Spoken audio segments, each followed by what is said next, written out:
Welcome to Ashwini ಕನಸು blog. ಎಲ್ಲ ಹೇಗಿದ್ದೀರಾ, ಚೆನ್ನಾಗಿದ್ದೀರಾ ಅಂತ ಭಾವಿಸ್ತಾ ಇವತ್ತಿನ ಒಂದು ವಿಡಿಯೋ ಸ್ಟಾರ್ಟ್ ಮಾಡ್ತಾ ಇದ್ದೀನಿ ಫ್ರೆಂಡ್ಸ್. ಇವತ್ತಿನ ವಿಡಿಯೋದಲ್ಲಿ ಏನಪ್ಪ ಅಂತಂತಂದರೆ ಫ್ರೆಂಡ್ಸ್, ತಾಯಿಯಾದವಳು ಮಕ್ಕಳಿಗೆ ಒಳ್ಳೆ ಸಂಸ್ಕಾರಗಳನ್ನ ಕಲಿಸ್ಬೇಕು. ಯಾಕೆ ಅಂದರೆ ದುಡ್ಡಿದೆ ಅಂದ ತಕ್ಷಣ ಸಂಸ್ಕಾರಗಳು ಬರೋದಿಲ್ಲ. ಯಾಕಂದರೆ ಮೇನ್ ಇಂಪಾರ್ಟೆಂಟ್ ಆಗಿರೋದೇ ಸಂಸ್ಕಾರ.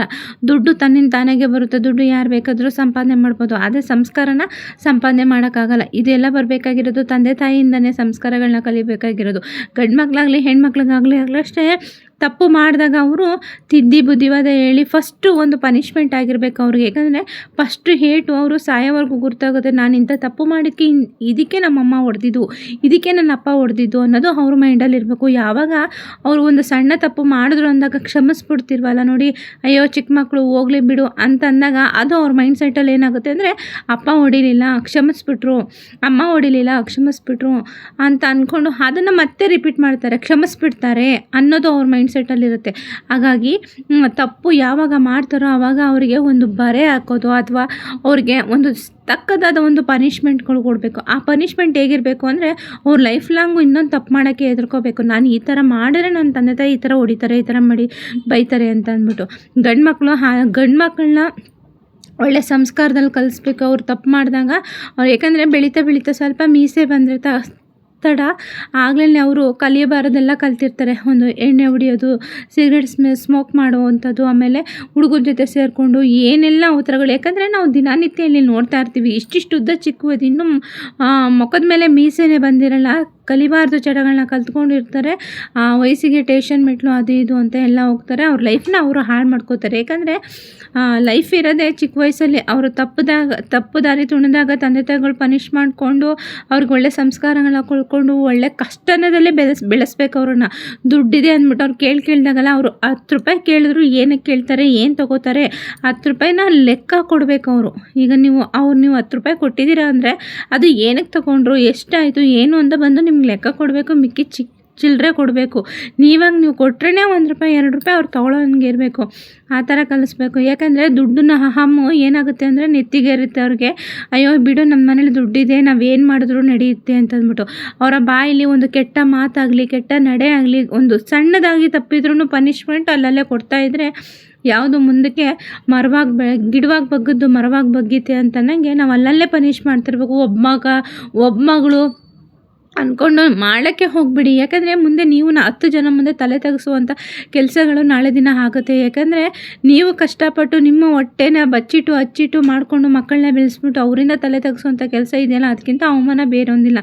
ಹಾಗಾಗಿ ಯಾವುದೇ ತಂದೆ ತಾಯಿಗಳಾದರೆ ಅಷ್ಟೇ ಗಂಡು ಮಕ್ಕಳನ್ನ ತುಂಬಾ ಹುಷಾರಾಗಿರಲಿ. ಮತ್ತೇನೊಂದು ಹೆಣ್ಣು ಮಕ್ಕಳಿಗೆ ಮನೇಲಿ ತಾಯಿಲೇ ಮೊದಲ ಗುರುವಾಗಿರಬೇಕು. ಯಾಕೆಂದರೆ ಪ್ರತಿಯೊಂದ್ರೂ ಅವರ ಚಿಕ್ಕ ವಯಸ್ಸಿಂದನೂ ಅವರು ಕೇಳಿದ್ನ ಕೊಡಿಸುವಂಥದ್ದು, ಆಮೇಲೆ ಅವ್ರಿಗೆ ಹೇಗೆ ಬೇಕಾಗಿ ಬಟ್ಟೆ ಹಾಕ್ಸುವಂಥದ್ದು, ಅವ್ರಿಗೆ ಹಠ ಮಾಡಿದ್ರು ಅಂತಷ್ಟ ಅವ್ರಿಗೆ ಬಟ್ಟೆ ಹಾಕೋದಾಗಲಿ, ಅವ್ರ ನಡೆ ನುಡಿಲಿ ಪ್ರತಿಯೊಂದು ಹೆಜ್ಜೆಲ್ಲೂ ತಾಯಿದು ಕಣ್ಣಾಗಿರಬೇಕು. ಯಾಕೆಂದರೆ ಅವರ ಒಂದು ಹಾವಭಾವಗಳಲ್ಲೇ ತಾಯಿಗೆ ಗೊತ್ತಾಗಬೇಕು. ಮಗಳಿಗೆ ಹೆಣ್ಮಕ್ಳಿಗೆ ಏನು ಕಲಿಸ್ಬೇಕು ಅಂದರೆ, ಫಸ್ಟಾಗಿ ಬೆಳಿಗ್ಗೆ ಬೇಗ ಎದ್ದೇಳುವಂಥದ್ದು, ಸ್ನಾನ ಮಾಡುವಂಥದ್ದು, ದೇವ್ರಿಗೆ ದೀಪ ಹಚ್ಚುವಂಥದ್ದು, ಕಸ ಗುಡಿಸಿ ಮನೆ ಒರೆಸಿ ರಂಗೋಲಿ ಹಾಕ್ಕೊಂಡು ಅಡುಗೆ ಮಾಡೋವಂಥದ್ದು, ಏನು ಬರುತ್ತೋ ಅದು ಉಪ್ಪು ಖಾರನೋ ಅದು ನೆಕ್ಸ್ಟು ಅದನ್ನು ಕಲಿಸುವಂಥದ್ದು. ಆಮೇಲೆ ನಾವಿಲ್ದೋರು ಮನೆಯನ್ನು ನಿಭಾಯಿಸ್ತೀವಿ ಅನ್ನೋದು ಅವರ ಮೈಂಡ್ ಸೆಟ್ಟಲ್ಲಿ ಬರಬೇಕು. ಮನೆ ನೀಟಾಗಿ ಇಟ್ಕೊಳ್ಳುವಂಥದ್ದು. ಆಮೇಲೆ ಯಾರೇ ನೆಂಟರು ಬರಲಿ ಮನೆಗೆ ಗೌರವದಿಂದ 4 ಜನ ಅವ್ರ ಜೊತೆ ಮಾತಾಡೋದನ್ನ ಕಲಿಸ್ಬೇಕು. ನೀವಿಲ್ಲ ಅಂದರೂ ನೆಂಟರು ಬಂದರೂ ಅವರು ನಿಭಾಯಿಸಿ ಕಳಿಸ್ಬೇಕು. ಒಂದು ಲೋಟ ಕಾಫಿನೋ ಅಡುಗೆನೋ ಏನೋ ಮಾಡಿ ಕಳಿಸ್ಬೇಕು. ಆವಾಗ ಅಯ್ಯೋ ಇಂಥವ್ರ ಮನೆಗೆ ಹೋಗಿದ್ದೋ, ಎಂಥ ಒಂದು ಸಂಸ್ಕಾರ ಕಲ್ತಿದೆ ಆ ಹುಡುಗಿ, ಎಲ್ಲನೂ ಕಲಿಸಿದಾಳೆ, ಅವಳ ತಾಯಿ ಏನೋ ಹೆಸರು ನಿಮಗೆ ಬೇಕು.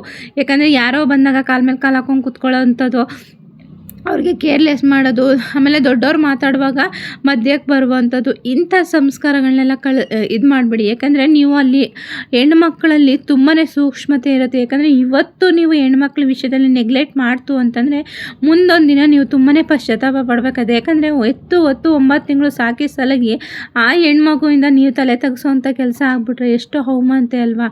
ಹಾಗಾಗಿ ನಾನು ಹೇಳೋದು ಹೆಣ್ಣುಮಕ್ಕಳಿಗೆ ದುಡ್ಡು ಇದೆ, ಅವ್ರು ಕೇಳಿದ ತಕ್ಷಣ ಕೊಡಿಸೋವಂಥದ್ದು, ಅಯ್ಯೋ ಬಿಡು ಇವತ್ತು ಅಪ್ಪ ಅಪ್ಪನ ಮನೇಲೆ ತಾನೇ, ನಾವು ಕಷ್ಟನ ಮಕ್ಕಳು ಬರಬಾರ್ದು ಅಂತಂದ್ಬಿಟ್ಟು ಅವ್ರನ್ನ ಅವರಿಷ್ಟದಂತೆ ಬಿಡುವಂಥದ್ದು. ಸುಖವಾಗಿರಲಿ, ಚೆನ್ನಾಗಿರಲಿ, ಅವ್ರಿಗೆ ಕೇಳಿದ್ನಲ್ಲ ಆ ಕ್ಷಣಕ್ಕೆ ಸಾಲನೋ ಸೋಲನೋ ಮಾಡಿ ತಂದ್ಕೊಳ್ಳೋದು. ಇದನ್ನು ನೀವು ಮಾಡಿಕೊಟ್ರೆ ನಾಳೆ ದಿನ ಅವರ ಮನಸ್ಥಿತಿ ಹೇಗಾಗುತ್ತೆ ಅಂದರೆ ಸವಾಸ ಸನ್ಯಾಸಿ ಕೆಟ್ಟ ಅಂತಂದ್ಬಿಟ್ಟು ಫ್ರೆಂಡ್ಸ್ಗಳು ಸವಾಸ ಮಾಡಿಕೊಂಡು ಲೈಫನ್ನ ಹಾಳು ಮಾಡ್ಕೋತಾರೆ. ಇಲ್ಲದಿಲ್ಲ ಚಟಗಳನ್ನು ಕಲಿತಾರೆ. ಆಮೇಲೆ ಸ್ಕೂಲ್ಗೆ ಹೋದ್ರೂ ಒಂದು ಟೈಮಿಂಗ್ಸ್, ಆ ಟೈಮಿಂಗ್ಸಿಗೆ ಮನೆ ಒಳಗೆ ಬರಬೇಕು, ಆ ಟೈಮಿಂಗ್ಸಲ್ಲಿ ಅವರು ಇಲ್ಲಿರಬೇಕು, ಈ ಟೈಮಿಂಗ್ಸಲ್ಲಿ ಹೋಗ್ಬೇಕು, ನೀವು ಎಲ್ಲದಕ್ಕೂ ಅವ್ರಿಗೆ ಹಾಕ್ತಾ ಇರಬೇಕು. ಯಾಕಂದರೆ ಮನೇಲಿ ತಾಯಿಯ ಒಂದು ಹೆದರಿಕೆ ಭಯ ಇಲ್ಲ ಅಂದರೆ ಹೆಣ್ಮಕ್ಳು ಬೇಗನೆ ಲೈಫ್ಗಳನ್ನ ಹಾಳು ಮಾಡ್ಕೋತಾರೆ. ಆಮೇಲೆ ತಪ್ಪು ಮಾಡಿದಾಗ ತಿರುಗಿಸಿ ಮಾತಾಡಿದಾಗ 2 ಕೊಟ್ಟು ಕಪಾಲಕ್ಕೆ ಏನು ಮಾತಾಡ್ತಾ ಇದೆಯಾ ತಿರುಗಿಸಿ ಅಂತ ಅಂದ್ಬಿಟ್ಟು 2 ಕೊಡಬೇಕು. ಇಲ್ಲಾಂದರೆ ಇವತ್ತು ನೀವು ನಾಳೆ ದಿನ ಇನ್ನೊಬ್ಬರ ಮನೆ ತಲೆ ತೆಗೆಸೋವಂಥದ್ದು ಬರೋದಿಲ್ಲ. ಯಾಕಂದರೆ ಕೆಲವು ಹೆಣ್ಮಕ್ಳು ಲೈಫ್ಗಳನ್ನ ತುಂಬ ಚೆನ್ನಾಗಿ ಹಾಳು ಮಾಡ್ಕೋತಾ ಇದ್ದಾರೆ. ಹರಿಯದ ವಯಸ್ಸುಗಳಿಗೆ ಅವರಿಗೆ ಲವ್ ಅಂತೆ ಇಲ್ಲ ಚಟಗಳನ್ನ ಇದು ಮಾಡಿಕೊಂಡು ಅವರ ಒಂದು ಇನ್ನೂ 7th 8th ಆಗಿರಲ್ಲ 6th ಆಗಿರಲ್ಲ ಆಗಲೇ ಅವರು ಲವ್ ಅನ್ನೋ ಒಂದು ಟಾಪಿಕ್ ಒಳಗೆ ಬಿದ್ದಿರ್ತಾರೆ. ಇದು ಅಂದರೆ ಅವ್ರಿಗೆ ಹೆದರಿಕೆ ಭಯ ಅನ್ನೋದು ಏನಿರಲ್ಲ. ಫೋನಲ್ಲಿ ಮೆಸೇಜ್ ಮಾಡೋದು ಇಂಥದ್ದು ಎಲ್ಲ ಪ್ರತಿಯೊಂದನ್ನು ಅಳವಡಿಸ್ಕೊಂಡಿರ್ತಾರೆ. ನಮಗೆ ದೊಡ್ಡವರಾಗಿ ನಮಗೇನು ಗೊತ್ತಿಲ್ಲದಿರೋದೆಲ್ಲ ಅವರ ಒಂದು ಮೈಂಡ್ ಸೆಟ್ಟಲ್ಲಿ. ಇನ್ನೂ 6th ಸ್ಟ್ಯಾಂಡರ್ಡ್ ಆಗಿರಲ್ಲ, 7th ಆಗಿರಲ್ಲ, 8th ಆಗಿರಲ್ಲ, ಇನ್ನು 10th ಬರ್ಬೇಕಾದ್ರೆ ಅವ್ರ ಲೈಫ್ ಏನು. ಏಕೆಂದರೆ ನಮ್ಮ ಮನೆ ಹತ್ರ ನಡೆಯುವಂಥ ಒಂದು ಸಂಗತಿಗಳು ಸಂಜೆ ಒಂದು 12 ಗಂಟೆ, ಬೆಳಗ್ಗೆ ಮಧ್ಯಾಹ್ನ ಒಂದು 12 ಗಂಟೆ 1 ಗಂಟೆ ಆದರೆ ಸಾಕು, ಒಂದಷ್ಟು ಗ್ಯಾಂಗ್ಗಳು ಇನ್ನು ಕಾಲೇಜು ಹೋಗಲ್ಲ, 6th 7th 8th ಇರಬೇಕು. ಸ್ಕೂಲ್ ಬಿಟ್ಟು ಬಂದು ಹಲ್ಟೆ ಹೊಡಿತಾ ಇರ್ತವೆ. ಎಷ್ಟೋ ಸಲ ಪೇರೆಂಟ್ಸ್ಗಳಿಗೆ ಕಂಪ್ಲೇಂಟ್ ಮಾಡ್ತೀನಿ, ನಾನು ಈ ಥರ ಎಲ್ಲ ಬಂದು ನಿಂತ್ಕೊತಾರೆ, ಈ ಥರ ಎಲ್ಲ ಮಾಡ್ತಾರೆ ಅಂತ. ಆದರೆ ಅವರು ಇನ್ನೂ ಅದನ್ನು ಕೇರೆ ತೊಗೊಳ್ಳಲ್ಲ. ನಮ್ಮ ಮಕ್ಳ ಮೇಲೆ ನಮ್ಗೆ ನಂಬಿಕೆ ಇದೆ ಅಂತ.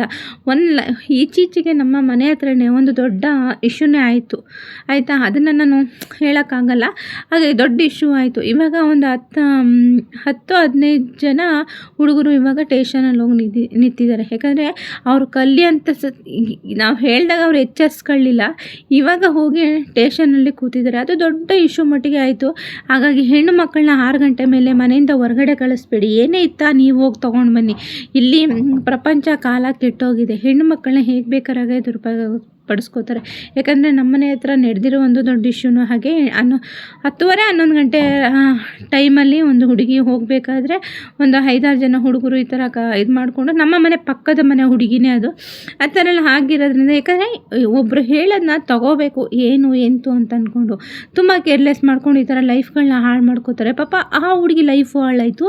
ಈಗ ಆ ಹುಡುಗರುಗಳು ಹೋಗಿ ಅಲ್ಲಿ ಸ್ಟೇಷನಲ್ಲಿ ಇದರಲ್ಲಿ ಕೂತಿದ್ದಾರೆ, ಅವ್ರ ಲೈಫು ಮುಗೀತು ಇನ್ನು. ಹಾಗಾಗಿ ಹೆಣ್ಮಕ್ಳನ್ನ ದಾರಿ ತಪ್ತಾ ಇದ್ದಾರೆ.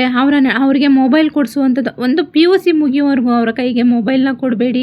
ಅವ್ರನ್ನ ಆದಷ್ಟು ಜೋಪಾನ ಮಾಡಿ. ಯಾಕಂದರೆ ಹೆಣ್ಣು ಮಕ್ಕಳು ತುಂಬ ಸೂಕ್ಷ್ಮ ಸ್ವಭಾವ. ಮತ್ತು ಅಪ್ಪ ಅಮ್ಮ ಏನು ಅಂದರೆ ಒಂದೊಂದು ಹೆಣ್ಮಕ್ಳಲ್ವ, ಹೇಳಿದ್ದು ಕೇಳೋದು ಅವ್ರನ್ನ ಕೊಡಿಸ್ಬಿಡ್ತಾರೆ. ನಾವು ಕಷ್ಟ ಬಿದ್ದಿದ್ವಿ, ನಮ್ಮ ಹೆಣ್ಮಕ್ಳಿಗೆ ನಾವು ಇದು ಮಾಡೋಕ್ಕೆ ಹೋಗಬಾರ್ದು. ಏನಪ್ಪ ಅವ್ರಿಗೆ ಆಸೆ ತಿನ್ನಿಸಿ ಉಣಿಸಿ ಬೇಡ ಅಂತನಲ್ಲ, ಮನೆಗೆ ತೊಗೊಂಡು ಬನ್ನಿ, ತಿನ್ನಿಸಿ, ಅವ್ರಿಗೆ ಏನು ಬೇಕಾದನ್ನು ಕೊಡಿಸಿ. ಆಮೇಲೆ ಸಾಧ್ಯ ಆದಷ್ಟು ಪೇರೆಂಟ್ಸ್ ಯಾರಾದರೂ ಮಕ್ಕಳ ಜೊತೆ ಸ್ಕೂಲ್ ಜೊತೆಗೆ ಹೋಗೋ ಒಂದು ಅಭ್ಯಾಸ ಮಾಡ್ಕೊಳ್ಳಿ. ಯಾರು ಫ್ರೀ ಮಾಡಿಕೊಂಡು ಮತ್ತು ಒಂದು ಸ್ವಲ್ಪ ಮಕ್ಕಳಿಗೋಸ್ಕರ ಕೇರ್ಕೊಳ್ಳಿ. ಯಾಕಂದರೆ ಹೆಣ್ಣು ಮಕ್ಕಳ ಲೈಫ್ ಇದು, ಅವರ ಲೈಫ್ ಹೋಯಿತು ಅಂದರೆ ಮುಗೀತು. ಯಾಕಂದರೆ ಇವತ್ತು ಕಲ್ತಿದ್ದೆ ನಾಳೆ ಗಂಡನ ಮನೆಗೆ ಹೋದಾಗಲೂ ಬರುವಂಥದ್ದು. ಏನಾದರೂ ಗಂಡ ಏನಾದ್ರು ಒಂದು ಮಾತು ಅಂದ ಅಂದ ತಕ್ಷಣ ಎದ್ದು ಮೂಟೆ ಕಟ್ಕೊಂಡು ಬಂದುಬಿಡ್ತಾರೆ. ಅವ್ರ ಲೈಫ್ ಹಾಳಾಗುತ್ತೆ. ಏನಾದರೂ ನಮ್ಮ ಅಪ್ಪ ಅಮ್ಮ ಇದ್ದಾರೆ ನೋಡ್ಕೊತಾರೆ ಅಂತ ಅಂದ್ಕೊಂಡು ಬರ್ತಾರೆ. ಆಮೇಲೆ ಅವ್ರ ಲೈಫ್ಗಳನ್ನ ಹಾಳು ಮಾಡ್ಕೋತಾರೆ. ಇನ್ನೇನೆಲ್ಲ ಹೋಗಿ ಇನ್ನೇನೋ ಒಂದೊಂಥರ ಲೈಫ್ಗಳಾಗೋಗುತ್ತೆ. ಯಾವಾಗ ಕಷ್ಟ ಸುಖ ನೊಂದು ಬೆಂದು ಮನೆ ಒಳಗೆ ಹೆಣ್ಮಕ್ಳು ಇರ್ತಾರೋ, ಅಮ್ಮನ ಕಷ್ಟ ಅಪ್ಪನ ಕಷ್ಟ ನೋಡ್ಕೊಂಡು ಬೆಳೆದಿರ್ತಾರೋ ಹೆಣ್ಮಕ್ಳು, ಅವರು ಯಾವತ್ತೂ ಒಂದು ಹೆಜ್ಜೆ ಇಡೋಕ್ಕೂ ಹಿಂದೆ ಮುಂದೆ ನೋಡ್ತಾರೆ. ಮತ್ತು ಅವ್ರು ಏನು ಕೇಳ್ತಾರೆ ಆ ಬಟ್ಟೆಗಳನ್ನ ಕೊಡಿಸೋದು, ಅವ್ರು ಯಾವ ಥರ ಸ್ಟೈಲ್ ಮಾಡ್ತಾರೆ ಆ ಥರ ಬಿಡುವಂಥದ್ದು. ಆ ಥರ ಎಲ್ಲ ಮಾಡೋಕ್ಕೆ ಹೋಗ್ಬೇಡಿ. ಅವ್ರಿಗೆ ಹಿತಮಿತವಾಗಿ ಬಟ್ಟೆ ಹಾಕೋದನ್ನ ಕಲಿಸಿ. ಯಾಕಂದರೆ ತಾಯಿ ಮಾಡೋದೇ ಮಕ್ಕಳು ಮಾಡ್ತಾರೆ. ಇಲ್ಲಿ ಕೆಲವರು ಮಾಡ್ತಿರೋದು ನನಗೆ ತಾಯಿನೇ ಹಾಕೋ ಬಟ್ಟೆ ಮೇಲೆ ನಿಗಾ ಇಲ್ಲ. ಆ ಥರ ಬಟ್ಟೆಗಳನ್ನ ಆಡೋದ್ರೂ ಮಕ್ಕಳು ಅದನ್ನು ನೋಡಿ ಕಲಿತಾರೆ. ಹಾಗೆ ಆಗಿರೋದು ಸಮಾಜ. ತಾಯಿ ಯಾವ ಥರ ನಡ್ಕೊತೋ ಅದೇ ಥರ ಮಕ್ಕಳು ನಡ್ಕೋತಾರೆ ಅಂತ ತಾಯಿ ಅಂತೆ ಸೀರೆ ನೂಲಿನಂತೆ ದಾರ ಅಂತ ಅನ್ನೋಂಗೆ ಇವಾಗ ತಾಯಿನೇ ಲಂಗು ಲಗಾಮಿದ ಇನ್ಸ್ಟಾಗ್ರಾಮಲ್ಲಿ ಒಂದಷ್ಟು ಪೇಜ್ಗಳು ನೋಡ್ಬಿಟ್ರಂತೂ ಅಷ್ಟು ಇದಾಗುತ್ತೆ. ತಾಯಿ ಮೈ ಮೇಲೆ ನಿಗಾ ಇರಲಿ, ಆಗ ಮಕ್ಕಳಿಗೂ ಒಂದು ಸಂಸ್ಕಾರ ಅಂತ ಬರುತ್ತೆ. ತಾಯಿನೇ ದಾರಿ ತಪ್ಪಿದಾಗ ಮಕ್ಕಳು ತಪ್ಪಲ್ವ? ಇದು ದಯವಿಟ್ಟು ಇದು ಎಲ್ಲ ತಾಯಿದಿರಿಗಲ್ಲ, ಕೆಲವು ತಾಯಿದ್ರಿಗೆ ಮಾತ್ರ. ಯಾಕಂದರೆ ತುಂಬ ವೇಸ್ಟ್ ಆಗ್ತಾ ಇದ್ದಾರೆ ಲೈಫು ಅನ್ನೋದು. ಮಕ್ಕಳನ್ನ ಅವರು ಎಷ್ಟಂತೆ ಬಿಟ್ಬಿಟ್ಟು ಆಮೇಲೆ ನಮ್ಮ ಮಕ್ಕಳದ್ದು ಏನೂ ತಪ್ಪಿಲ್ಲ, ನಾವೇ ಸರಿ, ನಮ್ಮದೇ ಸರಿ ಅಂತಾರೆ. ಲೈಫ್ ಹಾಳಾದರೆ ನಿಮ್ಮ ಮಕ್ಕಳದೇ ಆಗೋದು. ನಾಳೆ ದಿನ ಪಶ್ಚಾತ್ತಾಪ ಪಡ್ತೀರಾ. ನಾಳೆ ದಿನ ಪಶ್ಚಾತ್ತಾಪ ಪಡ್ತೀರಾ, ಹೌದು ನಾವು ತಪ್ಪು ಮಾಡ್ದೋ, ನಮ್ಮಿಂದನೇ ಈ ಥರ ಆಯಿತು ಅಂತ ನಿಮಗೆ ನೀವೇ ನೊಂದ್ಕೋತೀರ. ಹಾಗಾಗಿ ಹೇಳ್ತಾ ಇರೋದು, ಯಾಕಂದರೆ ಇದರಲ್ಲಿ ತಂದೆ ಪಾತ್ರ ಕಡಿಮೆನೇ ಇರುತ್ತೆ. ತಂದೆಗೆ ಏನು ಗೊತ್ತಾ, ದುಡಿಯೋದು ಮಾತ್ರ ಗೊತ್ತಿರುತ್ತೆ ಮನುಷ್ಯನಿಗೆ.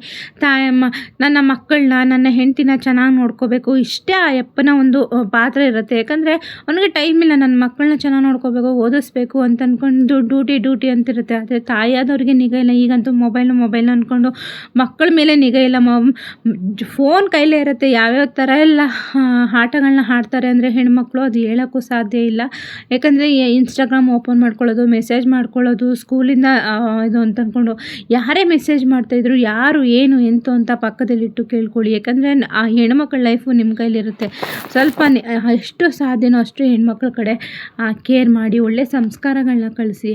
ಅವ್ರು ಹಾಕೋ ಒಂದು ಬಟ್ಟೆ ಆಗಲಿ, ಅವರು ಪ್ರತಿ ಹೆಜ್ಜೆನೂ ನಿಮ್ಮ ಹಿಡಿತದಲ್ಲಿರಲಿ. ನಿಮ್ಮ ಹಿಡಿತದಲ್ಲಿದ್ದರೆ ಅವ್ರ ಲೈಫ್ ಬಂಗಾರ ಆಗಿರುತ್ತೆ. ದಯವಿಟ್ಟು ಅವರ ಇಷ್ಟದಂತೆ ಅವರನ್ನು ಬಿಡೋಕೆ ಹೋಗಬೇಡಿ. ಅವ್ರು ಬಿಟ್ಟು ಅವ್ರ ಲೈಫ್ನ ಹಾಳಾಗೋಕ್ಕೆ ಒಂದು ಭಾಗ ನೀವು ಕಾರಣ ಆಗಬೇಡಿ. ಈ ವಿಡಿಯೋ ಇಷ್ಟ ಆದರೆ ಲೈಕ್, ಕಮೆಂಟ್, ಸಬ್ಸ್ಕ್ರೈಬರ್ ಮಾಡ್ಕೊಳ್ಳಿ. ಹಾಗೆ ಸಪೋರ್ಟ್ ಮಾಡಿ. ಮತ್ತು ಹಾಗೆ ಏನಾಗ್ತದೆ ಹೇಳಿದರೆ ದಯವಿಟ್ಟು ಕ್ಷಮೆ ಇರಿ. ಇದು ಎಲ್ಲ ಹೆಣ್ಮಕ್ಳಿಗಲ್ಲ, ಕೆಲವು ಹೆಣ್ಮಕ್ಳಿಗೆ ಅಷ್ಟೇ.